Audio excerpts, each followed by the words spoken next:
Assalamualaikum warahmatullahi wabarakatuh. Nama saya Astuti Dian Ridayati. Saya dari kelas Ekonomi Syariah H. NIM saya 401190232. Dan saya dari kelompok 2. Baiklah, untuk hari ini saya akan menjelaskan mengenai cost of capital atau biaya modal.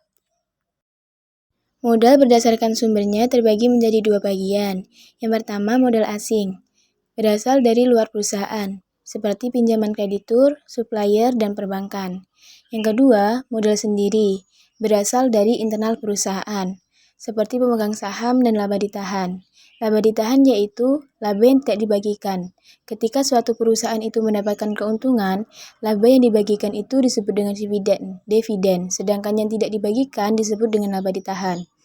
Biaya modal. Biaya modal adalah biaya real yang harus dikeluarkan perusahaan untuk memperoleh dana, baik yang berasal dari utang seperti hutang jangka panjang, saham preferred, saham biasa, maupun laba ditahan untuk mendanai kegiatan perusahaan. Adanya biaya modal untuk mengetahui seberapa besar biaya real yang dikeluarkan perusahaan untuk memperoleh pendanaan. Selanjutnya, fungsi. Digunakan sebagai ukuran untuk menentukan diterima atau ditolaknya suatu usulan investasi, yaitu dengan membandingkan tingkat keuntungan atau rate of return dan biaya modalnya, sebagai discount rate untuk menghitung nilai sekarang dari aliran kas masuk dan pengeluaran investasi. Baiklah, selanjutnya kita akan membahas mengenai biaya modal individu. Yang pertama, biaya modal hutang jangka pendek. Periode pengembalian hutang ini adalah kurang dari 1 tahun. Contohnya berupa hutang dagang, wesel, dan hutang jangka pendek bank. Rumusnya adalah KT sama dengan KB dikali 1 dikurangi T. Atau biaya hutang jangka pendek sama dengan biaya hutang jangka pendek sebelum pajak sebesar tingkat bunga hutang dikali 1 dikurangi tingkat pajak.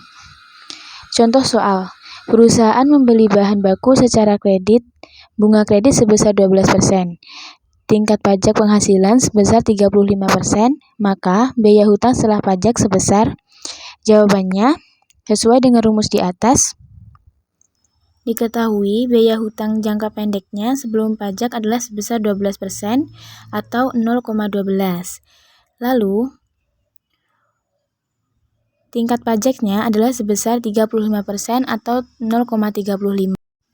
Jadi, sesuai dengan rumus tadi, 0,12 dikali 1 dikurangi 0,35. Maka hasilnya adalah 0,078 atau 7,8%. Jadi, biaya hutang setelah pajak yang akan dibayarkan adalah sebesar 0,078 atau 7,8%. Yang kedua, biaya modal hutang jangka panjang. Jangka waktunya lebih dari 1 tahun. Umumnya adalah obligasi atau surat hutang. Dapat dihitung menggunakan perhitungan tingkat pendapatan investasi dalam rumusan obligasi, yaitu KD sama dengan I ditambah dalam kurung N dikurangi NB dibagi N atau NB ditambah N dibagi 2. I adalah bunga hutang jangka panjang, N adalah nilai nominal obligasi, NB adalah nilai bersih penjualan obligasi, dan N adalah umur obligasi. Contoh soal, PT JAI mengeluarkan obligasi dengan nilai nominal 25.000 per lembar. Umur obligasi selama 15 tahun. Hasil penjualan obligasi bersih yang diterima perusahaan sebesar 22.000. Bunga obligasi per tahun sebesar 4% dan tingkat pajak sebesar 30%. Berapa besar biaya modal obligasi? Untuk mencari jawabannya, yang pertama kita cari dulu bunga dalam 1 tahun, yaitu nominal obligasi dikali dengan bunga obligasi. Nominal obligasinya sebesar 25.000 dikali dengan bunga obligasinya sebesar 4%, hasilnya adalah 1.000. Lalu untuk mencari biaya modal hutang jangka panjangnya, yaitu bunga dalam 1 tahun sebesar 1.000 ditambah nilai nominal obligasi sebesar 25.000 dikurangi dengan nilai bersih penjualan obligasi sebesar 22.000 dibagi 2. Dan hasilnya 5,1% atau 0,051, yaitu biaya modal sebelum pajak. lalu dirubah menjadi biaya modal setelah pajak. Dengan rumus KD dikali 1 dikurangi T. Modal sebelum pajak sebesar 0,051 dikali 1 dikurangi dengan tingkat pajak sebesar 0,3. Hasilnya 0,0357 atau 3,57%. Jadi biaya modal obligasi setelah pajaknya sebesar 3,57%. Yang ketiga, biaya modal saham preferen. Merupakan biaya real yang harus dibayar jika perusahaan menggunakan dana dengan menjual saham preferen. Tingkat keuntungan yang diperoleh investor merupakan biaya yang harus ditanggung emiten atau perusahaan yang menerbitkan saham. Rumusnya, KP sama dengan DP per PO. KP merupakan biaya saham preferen, DP adalah dividen saham preferen, PO adalah harga saham preferen saat penjualan. Contoh soal, PT NCV menjual saham preferen dengan nilai nominal Rp12.000.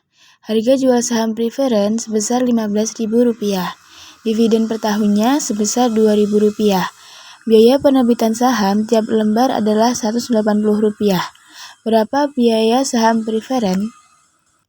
Sesuai dengan rumus di atas, yaitu KP sama dengan DP per PO.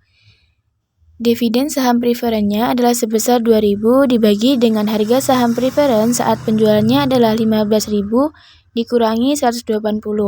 Hasilnya adalah 13,49%. Jadi biaya saham preferennya adalah sebesar 13,49%. Yang keempat, biaya modal saham biasa dan laba ditahan. Modal dapat mengalami peningkatan secara internal dengan menambah laba atau secara eksternal dengan menjual atau mengeluarkan saham biasa baru. Kalau misalkan perusahaan dapat laba itu terbagi menjadi dua, yaitu laba dibagikan dalam bentuk dividen atau laba ditahan dalam bentuk laba ditahan. Apabila laba tidak dibagikan dalam bentuk dividen atau perusahaan akan menahan semua labanya, otomatis akan ada peningkatan secara internal dalam perusahaan dengan menahan labanya, atau secara eksternal dia tidak membagikan dividen tapi menjual atau mengeluarkan saham biasa. Jadi, dia dengan labanya tersebut menerbitkan saham supaya bisa dibeli oleh investor. Untuk menghitung biaya modal saham biasa menggunakan dua pendekatan, yaitu pendekatan model diskonto dividen dan pendekatan CAPM. Baiklah, kita akan membahas mengenai pendekatan modal diskonto dividen terlebih dahulu.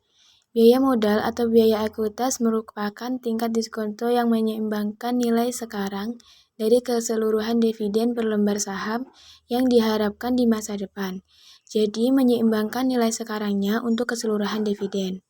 Rumusnya, KE sama dengan D1 dibagi atau per PO ditambah G. KE merupakan biaya modal, D1 merupakan dividen yang diharapkan, dan G adalah pertumbuhan dividen.